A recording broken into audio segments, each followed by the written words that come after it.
Perut juga sudah bisa berteman dengan air ya, Ferry. Iya, benar sekali. Pemirsa masih ada yang ngunyah-ngunyah nih Betul. ya. Selamat berbuka puasa ya. Tadi Terry bukanya pakai apa? Tadi pakai teh manis sama kan? Iya, sebenarnya sebelahan ya. Nggak ada, kita biar gimmick aja. Soalnya Teh kita akan... manis pakai lontong. Alhamdulillah. Hari ini kurmanya masih belum ada. Betul. Ini kayak disinggung nih ya, karena pemirsa Jak TV kita juga harus buka puasa di Hanamasa. Karena Hanamasa adalah restoran Jepang pertama di Indonesia yang bertaraf internasional dengan konsep self-service. Itu juga, nah Hanamasa ini restoran Jepang, kita tahu kalau restoran Jepang tuh bersih gitu ya. Betul. Hanamasa juga bersih loh. Karena sesuai dengan tema kita pada hari ini, Iya. mengenai kebersihan ialah sebagian dari iman. Oke. Iya, iya. Nah, tadi kan ya mungkin saya pernah baca tuh mengenai bahwa negara-negara yang sangat Islami, which is adalah sangat bersih, itu malah bukan negara-negara Islam. Seperti nomor satunya New Zealand, malah negara paling Islami New Zealand. Karena apa? Karena rapi, tertib, bersih gitu ya. Jadi harusnya apa ya, esensi atau nilai Islam kebersihan itu harus dijaga terus ya gitu ya Ustadz ya. Iya. itu pertanyaannya ya, yang nggak boleh. Saya cerita di sini. Saya kira itu pertanyaan yang nggak boleh saya tahu tadi ya. Enggak, bukan. Nah, Nanti sebenarnya saya ada mungkin pertanyaan satu. ada pertanyaan satu. Jadi sekarang saya dulu yang tanya ya. Nah, ini lanjutin yang tadi Ustadz, mengenai tadi kan ada beberapa najis ya, dalam Islam ada 3. Ada 3. Nah, kalau tadi sudah memberikan penjelasan mengenai najis apa saja, nah ini cara membersihkannya itu seperti apa sih? Baik, ada 3 najis yang tadi telah saya utarakan di awal, yaitu najis mukhafafah, najis mutawassithah, dan juga najis mukhaladah. Yang pertama tadi apa? Mukhafafah, Itu najis contohnya ringan. apa? Nah, contohnya itu adalah air kencing anak bayi yang di bawah umur 2 tahun. Bayi laki-laki ya, yang di bawah umur 2 tahun yang masih menyusui, yang hanya menerima makanan dari air susu ibunya saja. Itu najis ringan. Ya, itu najis Bisa ringan. boleh sholat nggak kita kalau kena itu? Tetap nggak boleh. Semua najis mau ringan, mau sedang, mau berat, itu semuanya tidak boleh kita menjalankan sholat. Harus disucikan dulu. Betul. Perbedaan ringan di tengah-tengah dan juga berat, perbedaan di cara mensucikannya. Seperti mukhafafah itu cukup dipercikan saja. Ketika kita misalkan lagi mangku anak kecil, bayi laki-laki yang di bawah umur 2 tahun, buang air kecil dia di pangkuan kita, cukup kita percikan saja. Ke seluruh basahan air bagian yang kena air pipis tadi. Atau mungkin biar lebih aman kita ganti celana juga mungkin lebih baik ya. Oh, itu lebih bagus lagi. Nah, kalau tadi najis yang sedang? Ya, kalau najis yang sedang itu air kotoran buang air kecil kita. Yang sudah dewasa. Iya, yang keluar dari, mohon maaf, lubang depan ataupun lubang belakang kita. Itu cukup dibasuh. Ya, cuman kalau kita kadang-kadang kepuasan kita kan nggak cukup sekali. Tapi kalau dari kategori kita 1 kali pun sudah cukup. Tapi secara hukum sudah cukup 1 kali.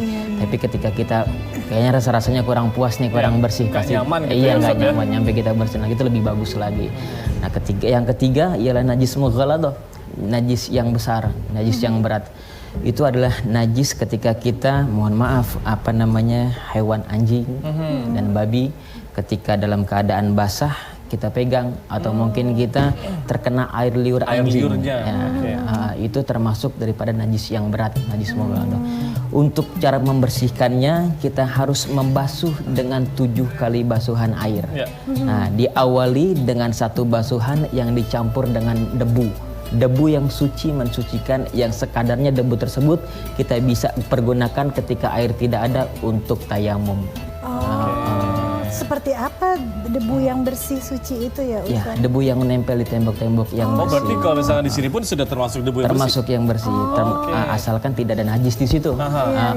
Yang bisa kita kategorikan untuk sebagai itu tadi tayamum. Jadi bukan tanah ya? Dia bukan tanah gitu dibasuh ya? 7 kali. Dan basuhan yang pertama atau yang kedua, yang penting di awal itu harus dicampur dengan debu yang suci, mensucikan tersebut. Di awal. Dan juga bukan berarti air 7 rupa ya, kayak waktu itu Terry kan pernah ngisengin saya tuh Ustadz.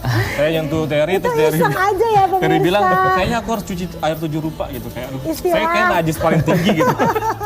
Nah, saking jangan-jangannya. Ini mungkin pertanyaan pamungkas dari Terry ya. Tadi ada satu pertanyaan yang mau ditanyain. Iya sih, mungkin seperti ini kan, selama ini mungkin kita sadar tidak sadar melakukan hal yang kita dikategorikan dalam Islam tidak bersih ya Ustadz. Baik dalam apapun, lahir, batin, perkataan, perbuatan, pemikiran, perasaan. Mungkin ada yang salah gitu, ada yang tidak bersih. Itu apa yang harus kita lakukan sekarang? Ibaratnya membersihkan dosa yang pernah kita lakukan sebelum ini gitu. Secara keseluruhan berarti ya. Sebelum kita mengganti kesalahan-kesalahan kita, kekurangan-kekurangan kita di masa lalu, tentu pintu yang paling pertama ialah bertobat kepada Allah Subhanahu wa taala.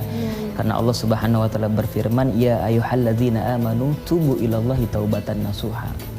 Begitu cinta dan kasih sayangnya Allah Subhanahu wa taala memanggil kita, "Hai orang-orang yang beriman, ayo kembalilah kepadaku dengan kembali yang sebenar-benarnya." Yang sungguh-sungguh. Artinya Jadi, Bang, harus bertobat dulu. harus bertobat kepada Allah Subhanahu wa taala, dan sesungguhnya pintu taubat Allah, pintu ampunan Allah lebih besar daripada murka dan marahnya Allah Subhanahu wa taala. Baik.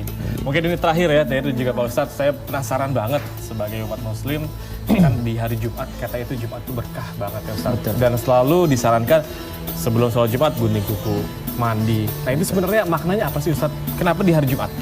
Karena Jumat itu adalah Sayyidul Ayyam, kepalanya hari. Kepalanya hari. Iya. Oke. Begitu banyak peristiwa-peristiwa yang agung yang diciptakan oleh Allah Subhanahu wa taala di hari Jumat. Termasuk akhirnya kehidupan kita di dunia yang dinamakan kiamat pun hari Masya Jumat. Allah. Makanya kalau hari Jumat bagi kaum laki-laki itu adalah hari rayanya orang laki. Ketika itu kita dianjurkan oleh Rasulullah SAW untuk membersihkan jasad kita, memotong kuku kita, rambut kita, memakai wangi-wangian sunnah Rasulullah SAW, dan menuju ke masjidnya Allah untuk menjalankan sholat Jumat. Masya Allah. Jangan lupa ya Reva Jangan dijalankan. lupa ya besok sholat Jumat. Belum besok ya.